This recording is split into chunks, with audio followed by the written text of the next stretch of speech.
Assalamualaikum, Wilujeng Sumping di kota Bandung. Video trip jalan-jalan antik kali ini mau naik mobil bandros yang startnya di alun-alun kota Bandung. Gak ada yang di skip di video antik kali ini karena gate-nya dari bandros itu akan menceritakan kota Bandung. Sahabat anti, ada yang tahu gak kepanjangan dari bandros itu apa? Bandros itu kata si Akang gate-nya. Yuk kita tonton videonya sampai habis ya. Dan yang baru berkunjung ke channel Anti, jangan lupa subscribe channel Anti Ika, di like, comment, and share. Terima kasih. Waalaikumsalam warahmatullahi wabarakatuh. Sampurasun. Sampurasun. Ini ada dari luar kota Bandung ya. Iya. Bapak tahu bapak ibu dari mana aja? Tangerang. Tangerang. Ada lagi? Bekasi. Lalu Depok. Dari mana? Jawa Timur. Di mana Jawa Timur ya? Malang. Ya, oke, kalau begitu saya ucapkan selamat datang di Bandung dan selamat datang di Bandros. Sebelumnya perkenalkan, nama saya Muhammad Edi Rahmansyah. Saya dari himpunan Promo Wisata Indonesia. Nah, di sini saya tidak sendiri, saya ditemani dengan Kang Fuji. Nah, beliau itu ditugaskan di Dinas Perhubungan Kota Bandung sama Haji di Bandros ini. Nah, tadi saya itu mengucapkan Sampurasun. Sampurasun itu sampuran tisu. Itu jadi kebiasaan orang Sunda sebelum melakukan sesuatu, orang Sunda selalu meminta izin terlebih dahulu. Kalau ada yang bilang sampurasun, jawabannya itu rapes. Rapes. Sekali lagi, sampurasun. Rapes. Ya, terima kasih ya. Rapes mah. Sebelumnya Bapak Ibu udah ada yang tahu apa kepanjangan Bandros? Bandung Tour. Bandung tur apa ya? Kepanjangan Bandros ini adalah Bandros. Nama singkatannya betul itu Pak. Bandros itu singkatan dari Bandung Tour on Bus. Jadi kita akan jalan di kota Bandung menggunakan bis pariwisata ini. Dan jalan yang pertama kita akan lewati di sini ada Jalan Bancai. Nah, Bancai ini dulunya adalah sebutan untuk suatu perkampungan yang dulu di sini terdapat istal kuda atau kandang kuda. Jadi perkampungannya ada kandang kuda dinamakan Bancai. Kandang kudanya ada di sebelah kanan. Kalau nah ini dia. Kalau dulu tempat ini menjadi kandang kuda, kalau sekarang udah ganti. Gantinya menjadi kandang kijang. Tapi kijangnya kijang Innova ya. Jadi parkiran sekarang. Nah, di sini juga terdapat sebuah situs. Nah, di sini ada situs yang penjara Bancai. Di depan kita ada gerbang penjaranya. Nah, nanti dekat di gerbang kita lihat ke sebelah kanan. Nah, ini dia gerbang penjaranya. Kita lihat ke sebelah kanan. Di sana ada yang sedang duduk, tapi bukan yang di depan, yang di belakang tuh. Di sana ada patungnya Bapak Soekarno. Ternyata Bapak Soekarno pernah dipenjara di penjara Bancai selama kurang lebih 1 tahun 2 bulan. Kenapa Bapak Soekarno dipenjara? Karena Bapak Soekarno dianggap membahayakan orang-orang Belanda karena telah mendirikan partai PNI. Sehingga Bapak Soekarno ditangkap pulang dari Jakarta dan dimasukkan ke sel penjara Bancai. Yang sekarang menjadi protokol ini dulunya penjara. Tetapi dikarenakan tidak pantas lagi ada penjara di pusat kota, akhirnya penjara tersebut dirobohkan dan diganti menjadi pertokoan. Dan di sini bangunan aslinya itu disisakan 2 bangunan. Yang pertama sel nomor 5, tetapi tahannya Bapak Soekarno yang tadi ada di dalam tergantung. Dan yang keduanya di sini ada menara sipir di depan. Nah, kalau zaman dulu menara sipir ini jaga kata sama sipir Belanda. Nah, kalau sekarang menara sipir ini jaganya sama depan Batagor. Ya. Dan barusan kita telah melewati jalan ABC. Nah, Bapak dan Ibu, kalau dengar ABC itu ingat apa? Kopi, kecap, ada lagi? Sirop, lalu? Batu baterai, Pak Mas ya. Nah, tetapi ABC di sana bukan merek produk. ABC di sana itu adalah singkatan. Tetapi singkatannya bukan dari Akademi Bandung Obsotet, bukan ya. Bukan jadi aksi bergerak cepat. Nah, tetapi ABC di sana ialah singkatan dari A nya itu Arab, B-nya dulu Jepang, dan C-nya Chinese. Jadi kawasan di belakang tadi itu dulunya kawasan perdagangan yang dikuasai oleh 3 etnis tadi, yaitu etnis ABC. Dan sekarang kita akan masuk ke jalan ikonik Kota Bandung. Kalau di Yogyakarta ada Malioboro, nah kalau di Bandung ada Jalan Braga. Jalan Braga ini pada zaman dulu nama aslinya adalah Keren West. Keren itu artinya delman atau pendaki, dan West itu jalan. Jadi sebelum diaspal, jalan ini sering dilalui oleh delman atau pendaki yang mampu terbang-terbang dan kopi untuk menuju Gunung Kopi. Tetapi setelah diaspal, jalan ini dilarang dilalui oleh pendaki lagi karena jalan Braga ini jalan yang pertama kali diaspal. Dan sekarang telah diganti lagi jalannya menggunakan batu andesit, yang dimana Bapak Ridwan Kamil berencana membuat jalan ini hanya untuk pejalan kaki. Tapi dikarenakan lalu lintas Kota Bandung menjadi macet, akhirnya dibuka kembali untuk kendaraan umum. Kalau untuk pedagang masih dilarang karena jalan ini telah menjadi jalan yang tracknya Kota Bandung. Nah, biasanya di sini ada sepeda yang sangat viral biasanya yang di perguruan ini. Yang tahu nggak? Yang viral karena pernah diberi pertanyaan, sebutkan 3 negara yang diawali huruf T. Menjawabnya Indonesia, Malaysia, Bekasi. Weh, gitu. Nah, yang tahu nggak? Kalau suka dengan TikTok, nah ada namanya Teh Ayu yang suka di sana. Ayu biasanya suka parkirin sambil joget-joget biasanya di sana. Nah, kalau soalnya Teh Ayu suka karaokean di sini. Nah, selain itu di sini juga biasanya banyak gisel. Ada yang tahu gisel? Nih, Gucci ya? Iya. Gino kan. Gisel di sini bukan artis ya. Gisel di sini adalah singkatan dari Gila Selfie. Itu Gisel, ya. Di sebelah kanan di sini ada satu-satunya restoran Paris yang diberi izin oleh Ratu Belanda. Nama asli restorannya adalah Maison Bertrand yang dibangunnya pada tahun 1923. Kalau sekarang nama restorannya udah ganti jadi restoran Bertrand. Pet. Nah di sepanjang jalan belakang ini kita bisa melihat banyak bangunan yang mirip kayak di Paris. Lalu pada zaman dulu juga suhu di Bandung itu sama kayak musim panas di Paris, yaitu sekitar 18 derajat. Maka dari itu Bandung mempunyai julukannya Paris Panjava yang diambil dari jalan Belanda ini.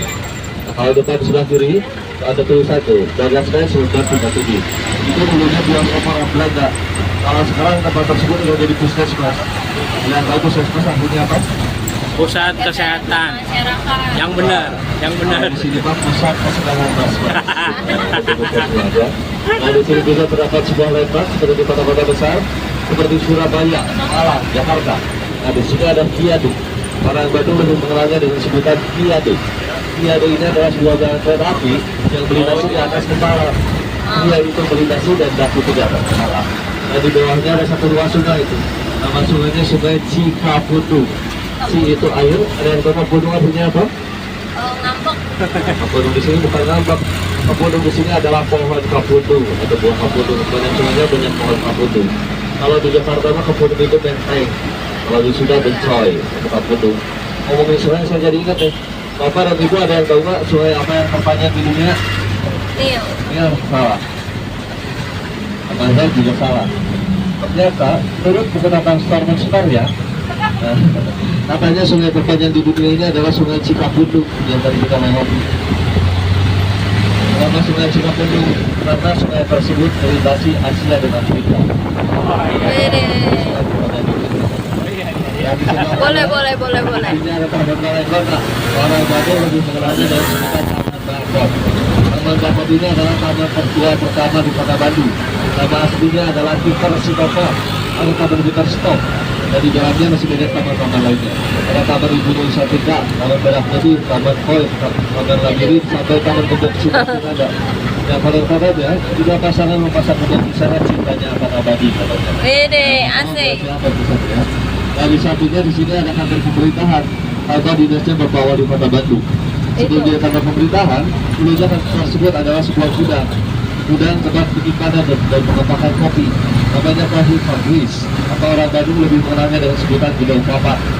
Nah, Gudang Kapak itu milik juragan tanah terkaya di Bandung pada masanya. Namanya Andreas de Wilde. Nah, beliau yang mempunyai 60% tanah di Kota Bandung, karena beliau adalah seorang pengusaha perkebunan kopi dan rempah-rempah. Nah, di sebelah kanan tadi ada tubuh kelas sahabat antara Bandung dengan Texas, Amerika. Nah, Bapak dan Ibu, kalau di pasir rumah sebelum kita sebelah kanan itu pada mau? Mau. Ya, kalau saya mau membeli nggak mau. Kenapa? Ya, kenapa nggak mau? Karena capek harus sapu-sapunya ya. Terlalu luas. Nah, rumah ini pada zaman dulu bernama Villa Ciceto. Kalau sekarang rumah ini telah digunakan sebagai rumah dinas Pangdam Tiga Siliwangi atau Panglima Jawa Barat. Nama Panglima Jawa Barat saat ini namanya Bapak Erwin Jatiko. Dan di depan di sini juga ada tubuh kota sahabat atau tubuh mitra kota antara Bandung dengan Brunswick, Jerman. Dan di ujung sana juga ada antara Bandung dengan Liuzhou, Cina.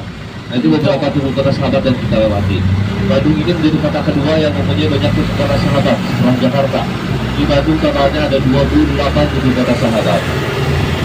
Dan sekarang kita masuk ke jalan LLRE Marta Dinata atau Laksamana Laut dengan di Marta Dinata.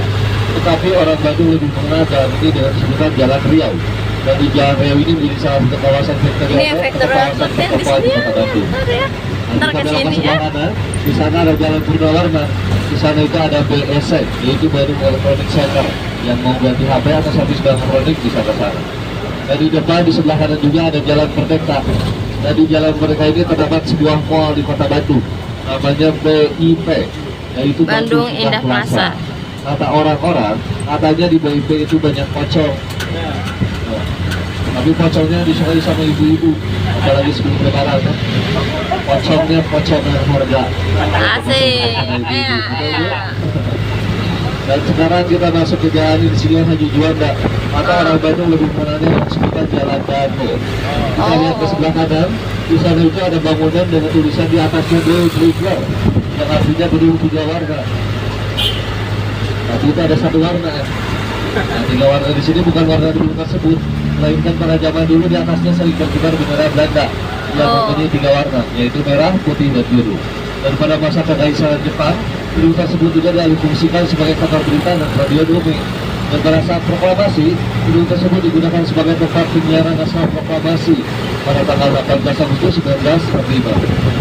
Karena pada tanggal 18, ada yang tahu? Karena pada zaman dulu itu belum ada WhatsApp, jadi mereka harus pakai kuda sehari ya. Makanya di Bandung disiapkan tanggal 18 Agustus 1945. Karena ada peristiwa tersebut, akhirnya Bapak Ridwan Kamil membuat taman tematik, namanya Taman Radio. Taman radio. Untuk menanggung peristiwa tadi, tempat penyiaran nasional proklamasi. Nah, yang kenapa? Dan kalau nanti siang jam 10, di sini ada kuliner yang enak. Apa? Nah, di depan di sini nih, di bawah pohon ada kuliner yang enak, namanya bakso Super Indo. Harganya murah, Rp13.000, tapi bisa pakai tetelan, porsinya banyak. Oh. Walaupun sering gerobak tapi enak. Sampai sore ya, sampai jam 4. Kita kembali lagi ke Jalan Dago. Bapak Ibu ada yang tahu Dago artinya apa? Dago? Dago teuing. Nah, Dago itu artinya tunggu. Dago saling menunggu. Kenapa tunggu? Karena pada zaman dulu Jalan Dago ini adalah satu-satunya jalan untuk menuju kawasan utara atau menuju kawasan Lembang. Dan di sekitar jalan ini dulunya hutan belantara, yang dimana kalau di hutan itu pasti banyak begal dan hewan-hewan buas.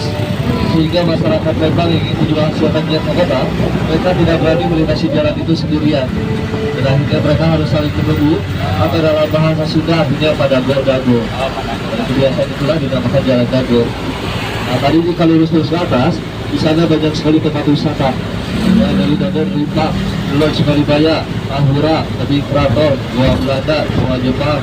Tapi bilangnya Goa ya, jangan Gua. Karena kalau Gua itu identik dengan orang Jakarta. Ya. Oh, Gua ya. Tapi enak jadi orang Jakarta. Ya, kenapa enak? Enak selalu dibuah-buahin. Karena dengan orang Bandung seperti saya selalu disia-siain. Asik. Curhat itu. Cari hal. Nah, selain Fajar tempat set. wisata, di atas juga terdapat PLTA Dago Bengkok. Nah, PLTA Dago Bengkok itu adalah PLTA pertama di Kota Bandung yang dibuat untuk menerangi gedung sate. Nah, gedung sate ini sangat erat kaitannya dengan rencana pemindahan ibu kota dari Batavia Mana yang ke gedung? Jakarta ke Bandung.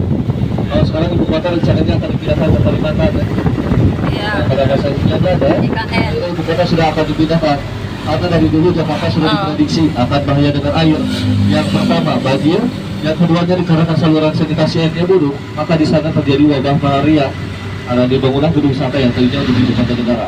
Tetapi pembangunan ibu kota negara di Bandung tidak diselesaikan karena biayanya itu habis oleh Perang Dunia Kedua. Dan akhirnya masih dibangun hanya 2 bangunan. Yang pertama gedung sate, yang keduanya Museum Masa Telegram. Yang dibangunnya itu pada tahun 1920 sampai 1924. 4 tahun pengerjaan. Ada gedung sate ini juga mempunyai nama asli. Nama aslinya gedung Hebe. Ebek. Nah, Hebe ini singkatan dari Government by Private. Ada yang bisa menyebutkan? Aduh susah. Susah. All from our Nah, kemudian orang Bandung memberi nama gedung tersebut dengan sebutan gedung sate karena di atasnya ada yang menyerupai sate. Untung pada zaman dulu yang lagi viralnya sate ya. Kebanyakan kalau pas zaman dulu yang lagi viralnya cilok. Itu namanya di gedung cilok. Bener Masa juga. dulu ada berita seperti ini. Gedung cilok. Sedang rapat di gedung cilok. Amang cilok. Kelihatan ada satenya. Iya, sate Satenya ayam. kambing atau sate ayam? Ayam. Ayam. Dagingnya. Ayat 7. Yang bilang 7 benar harus diperiksa. Nah, jumlahnya itu ada 6 ya. Nah, ternyata yang ada di atas gedung sate itu bukan sate, tapi itu adalah sebuah apa ya, yang diberi hiasan seperti ornamen bunga lotus. Ada juga yang bilang seperti ronce bunga melati. Yang pastinya jumlah ornamen tersebut berjumlah 6, yang dimana 6 ini melambangkan biaya yang dihabiskan untuk pembangunan gedung tersebut, yaitu 6 juta gulden mata uang Belanda yang setara dengan 400 miliar. Nah, sekarang mungkin udah triliunan. Nah, di gedung sate juga ada museumnya, namanya Museum Gedung Sate, masuknya lewat pintu belakang tadi. Tiket masuknya itu Rp5.000. Nah, gedung sate pada saat pembangunannya mempekerjakan 2.000 pekerja. 150 diantaranya adalah pemahat batu nisan asal Cina. Makanya gedung sate menjadi bangunan tahan gempa karena dindingnya tidak menggunakan batu bata, tetapi dindingnya menggunakan bongkahan batu besar yang langsung dipaham. Dan atapnya juga tidak mudah bocor. Tapi tidak mudah bocor di sini bukan karena pakai nodot ya, tapi karena atapnya itu menggunakan atap siram atau kayu ulin yang didatangkan langsung dari Kalimantan. Nah, kalau di sebelah kiri, di sini ada SMA 20 Bandung. Sekolah ini sempat viral karena pernah dijadikan sebagai tempat syuting film Dilan. Iya, Dilan. Tapi sekarang Jadi Dilannya kalau udah kita lulus ya. Iya. Ya, sekarang Dilannya udah kerja di Bandros. Ternyata siapa? Oh, ternyata si Akang pantesan mirip. Lanjut lagi. Ya, nah di depannya di sini ada Farsa Istiqomah. Farsa Istiqomah ini adalah salah satu masjid unik di Kota Bandung karena di atasnya tidak mempunyai kubah. Selain itu, sebelum dijadikan masjid, dulunya tempat ini adalah sebuah taman, namanya Taman Citarum atau Citarum Flat. Dan di Taman Citarum itu pernah terdapat sebuah monumen, namanya Monumen Radio Niro. Radio Niro adalah radio nirkabel yang menghubungkan antara Bandung dan Belanda dan menjadi cikal bakal adanya handphone. Radio pemancarnya itu berada di kawasan Gunung Malabar atau Gunung Puntang, yang sekarang di sana telah menjadi tempat wisata berkemah, dan di sana juga ada kedai kopi milik Aji. Nah, tapi monumen yang ada di sini telah dihancurkan karena monumennya tidak menggunakan busana, alias kelihatan pantatnya. Karena tidak pantas, akhirnya monumen tersebut dihancurkan dan diganti menjadi masjid. Yang penasaran dengan monumennya nanti bisa searching aja di Google ya. Monumen Radio Niro. Nah, pada saat pertama kali nelpon ke Belanda, suara pertama kali yang terdengar adalah Halo Bandung. Hanya ada lagu Halo Bandung, tapi bukan Halo Halo Bandung ya. Halo Bandung. Lagunya mengisahkan seorang anak yang kenal dengan ibunya di Belanda.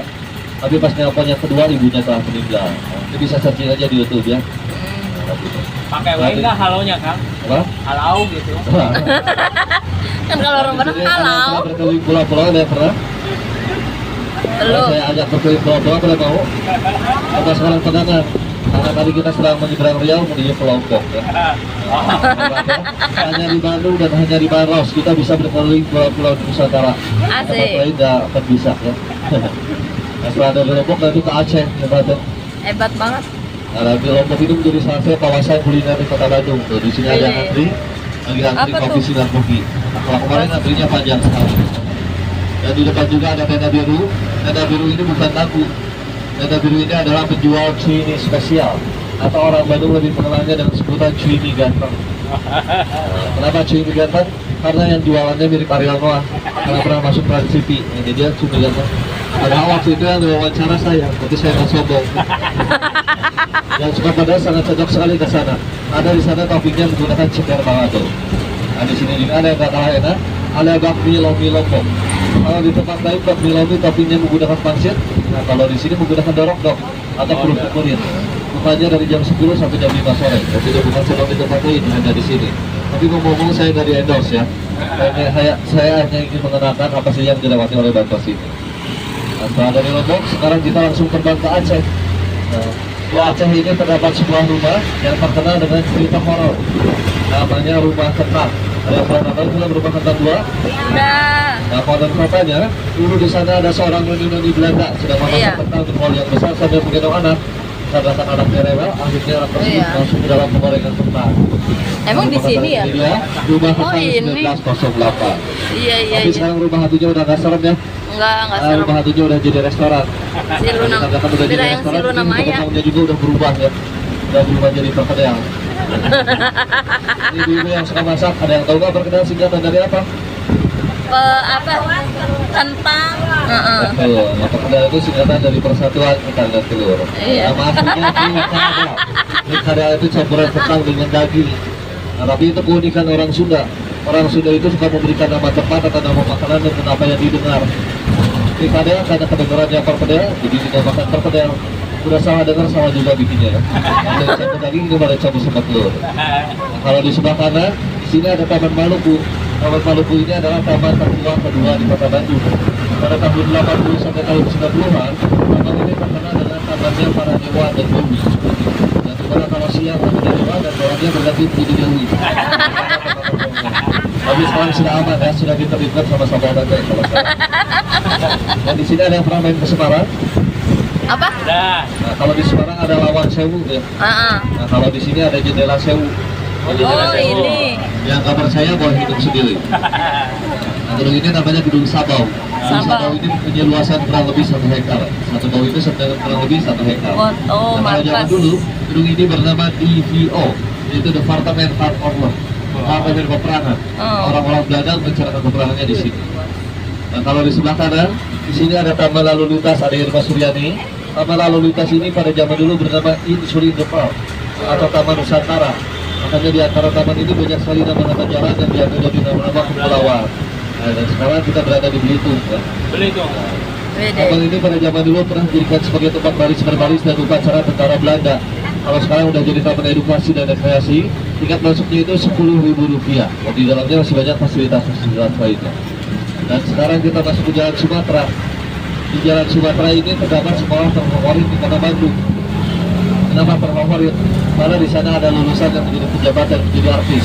Kang Emi. Sekolahnya ada di depan di sebelah kiri yang berwarna hijau dengan gaya bangunan Eropa dan Betawi. Nah, dan di atasnya nanti ada tulisan ANO.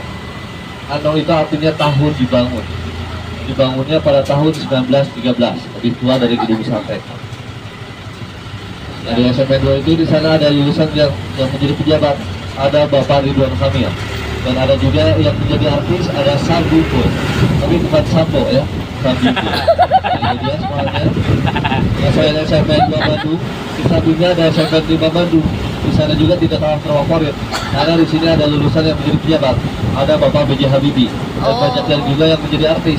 Salah satunya ada mantan saya, ada Raisa. Tadi kita udah melewati jalan Lombok, Aceh, Kalimantan, Belitung, Sumatera. Ada yang tahu sebentar lagi kita akan melewati jalan apa? Dan kereta. Nah, betul ya. Sebentar lagi kita akan melewati jalan rel kereta api. Kalau rumahnya Kang Mus di mana, Kang? Nah, kamu di Buah Batu. Nah, jalan rel kereta api ini pada zaman dulu selain digunakan sebagai perlintasan kereta api, jalan tersebut juga digunakan sebagai pembatas antara Bandung Utara dan Bandung Selatan. Yang dimana kalau Bandung Utara itu dulunya adalah huniannya orang-orang Eropa. Dari sana menjadi kawasan militer dan kawasan pemerintahan. Kalau Bandung Selatan di sini menjadi kawasan perdagangan. Hanya tadi kita bisa lihat perbedaannya. Kalau sebelah utara banyaknya bangunan militer sama bangunan pemerintahan. Kalau di sini banyaknya pertokoan sama perhotelan. Dan di depan kita akan melihat salah satu.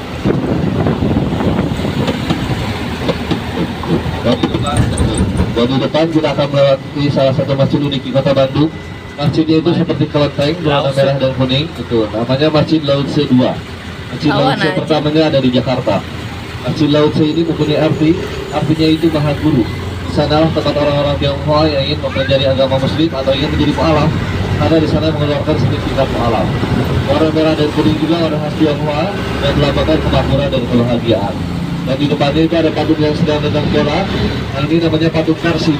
Orang Bandung lebih mengenalnya dengan sebutan patung Ajat Sudrajat. Keunikan di persimpangan ini, mau macet dimanapun di sini tidak akan ada polisi. Ada yang tahu kenapa? Enggak. Kenapa, Kang? Karena kalau ada polisi, ditakutkan polisinya meniup fluid. Kulitnya ditiup dan bolanya ditendang. Makanya nggak akan ada polisi di sana ya. Kalau ditendang Di bolanya sana itu rumah yang warna putih itu. Rumah yang warna putih itu rumahnya Kapolda. Wah, bahaya Oh. tuh Pak. Kalau ada Bahaya polisi. ya, bahaya. Dan di depan di sebelah kanan, di sana kita ada bangunan berwarna putih di dekat lampu merah. Nah, itu namanya Hotel Grand Triangle. Hotel Grand Triangle ini adalah hotel tertua kedua di Kota Bandung. Bangunan tersebut dari bagian tengah sampai bagian belakangnya itu hasil karya Bapak Soekarno. Dan bagian tengah sampai bagian depannya itu hasil karya dosennya, yaitu Bapak C.P. Wolfsbecker. Nah, ternyata Bapak Soekarno sebelum menjabat sebagai presiden, beliau ini adalah seorang arsitek. Karena Bapak Soekarno pernah berkuliah di THS, yaitu Teknisi Kung School, yang sekarang telah menjadi cikal bakal adanya ITB. Nah, sebelum menjadikan hotel, Dulunya tempat tersebut adalah sebuah kedai kopi. Kedai kopi tempat nongkrongnya para preter-preanger atau para pengusaha perkebunan piangan. Tapi dikarenakan orang Belanda tidak bisa menyebutkan piangan, akhirnya orang Belanda menyebutkan piangan dengan kata preanger. Karena hotelnya hotel Grand Preanger. Nah, dan ini satu-satunya hotel yang di dalamnya itu terdapat sebuah museum, namanya Museum Wolfsmeter. Tiket masuknya itu Rp3.000. Di dalam museum tersebut ada foto bangunan-bangunan hasil karya Bapak Wolfsmeter. Lalu di dalamnya juga ada kamar tempat tidurnya Charlie Chaplin. Charlie Chaplin pas yang datang kedua ke Indonesia, dia menginapnya di sini. Kalau yang pertama ke Indonesia, dia menginapnya di Hotel Savoy Homan, tapi berenangnya di sini. Karena pada zaman dulu di Savoy Homan belum ada kolam renang. Makanya yang kedua ke Indonesia, dia menginapnya di sini biar ada kolam renang. Dan sekarang kita akan lanjut ke Jalan Asia Afrika. Jalan Asia Afrika ini pada zaman dulu bernama The Route Causeway, yang artinya Jalan Raya Pos Besar. Jalan Raya Pos Besar ini membentang dari Anyer sampai Padarukan, yang panjangnya kurang lebih 1000 km dan menghubungkan antara Jawa Barat, Jawa Tengah, dan Jawa Timur. Dan di sini juga ada monumen. Dan di sini ada monumen titik 0 km Kota Bandung. Dan di atasnya bukan kereta, itu adalah stum untuk meratakan jalan. Di sana juga ada patung Bapak yang gondrong. Nah, itu bukan patung saya. Itu patung dari Herman Willem Dendels, Gubernur Jenderal Hindia Belanda. Nah, dia pernah menancapkan tongkat di titik kilometer tersebut sambil berkata, kurang lebih seperti ini. Bila mana saya kembali ke kawasan ini, usahakan kawasan ini telah dibangun menjadi kota. Telah dibangunlah Kota Bandung. Kalau di sebelah kiri, di sini ada Hotel Savoy Homan. Hotel Savoy Homan ini adalah hotel tertua pertama di Kota Bandung. Di sini ada kamar tempat menginapnya Bapak Soekarno, yang sekarang masih diabadikan dan tidak disewakan. Dan di sampingnya ada Jalan Homan. Nah, kalau maghrib di sana ada kuliner yang enak. Namanya Bacang Jando, betul. Iya, kemarin udah cobain. Ada The Pris. The Pris ini adalah supermarket pada masa Hindia Belanda. Dan di sebelah kanan, di sini ada Museum Konferensi Asia Afrika dan Gedung Merdeka. Kedua gedung tersebut pada zaman dulu bernama Society Concordia, atau tempat berkumpulnya orang-orang Belanda untuk melakukan pesta dan sana komitmen kita dulu di sana. Kalau sekarang sudah direvolusikan. Nah, di belakang tadi bloknya banyak kampung. Tapi hanya di Bandung ya, hantunya berkeliarannya siang-siang. Dan hanya di Bandung hantunya nggak takut sama doa.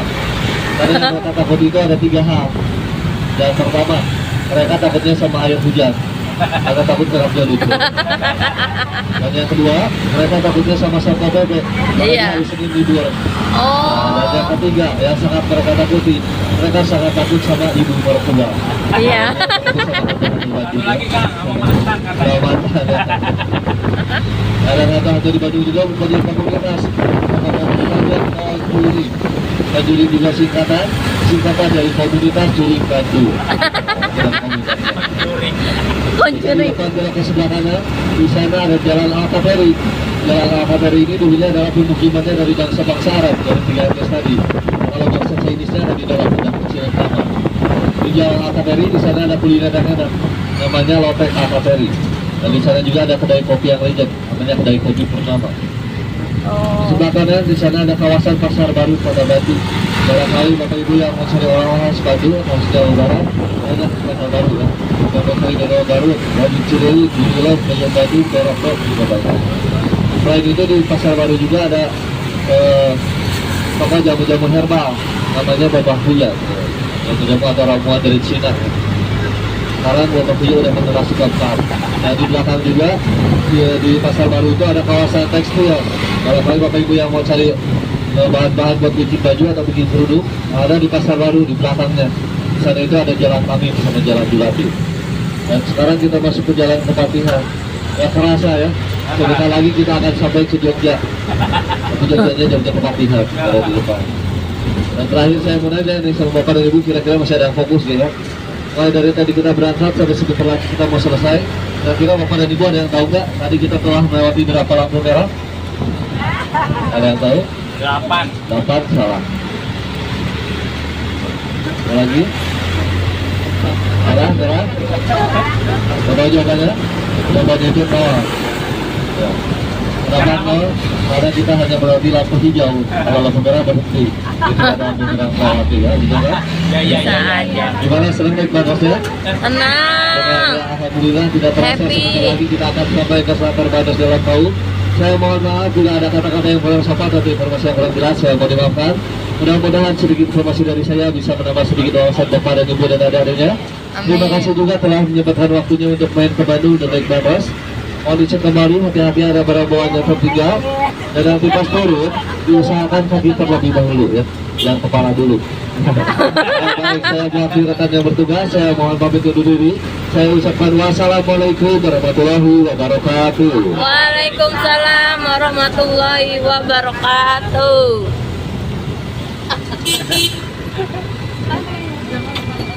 Atur nuhun Kang Dilan. Atur nuhun. Siap.